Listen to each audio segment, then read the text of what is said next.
Домашни благинки, здравейте! Хайде с мен да си направим една леща яхния. Едно изключително бюджетно ястие, а всъщност толкова вкусно. Баба казваше едно време, че лещата храни както тялото, така и душата. И е била абсолютно права. Нарязваме си една глава лук на ситно, може и с чопър, кой както му е удобно. Също така ще ни трябва и един по-голям морков или 2-3 по-малки. Също нарязваме на ситни купчета. След това идва прас. Много обичам да слагам прас на почти всички манджи. Не се чудете, ако във всяка една рецепта видите прас. Да, обичаме го вкъщи. И него нарязвам на ситно. И сега целина. Опитвам се да крия полезните храни далече от детските очи, така да го наречем.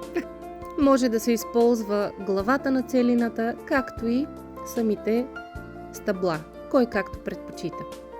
Слагаме тенджерката на котлона, малко олио и тук много обичам да слагам сушени зеленчуци.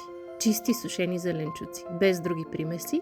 Леко ги запържвам в олиото, за да си пуснат ароматите и след това добавям и пресните зеленчуци.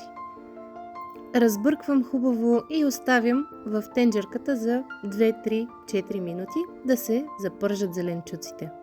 След това добавям червен пипер, около една супена лъжица. Отново разбърквам и след това добавям вода. В случая добавих около 1 литър вода, след което добавям чаша и половина леща, която предварително съм измила. Изчиствам си 4-5 скилитки чесън, като ги прерязвам по средата и махам сърцевината и те отиват към лещата. Разбърквам я, когато е завряла, си намалявам котлона на средна степен и си оставям да къкри. Това е хубавото на лещата, чисто като време за подготовка, изисква да си нарежем едни зеленчуци и след това тя сама ще си свърши работата. Слагам малко сол и след около час нашата леща е готова. В половин чаша студена вода сипвам 2 супени лъжици брашно, разбивам ги с телената бъркалка и на тънка струйка при бъркане добавям към лещата. Да стане по-гъста, по-плътна и по-хранителна. За финал слагам щедра, ама наистина щедра, щипка чубрица. Отново разбърквам и сме готови за сервиране. Вкъщи обичаме лещата, кой с оцет, кой с много магданос, кой с сирене. От тук всичко е по избор и вкус.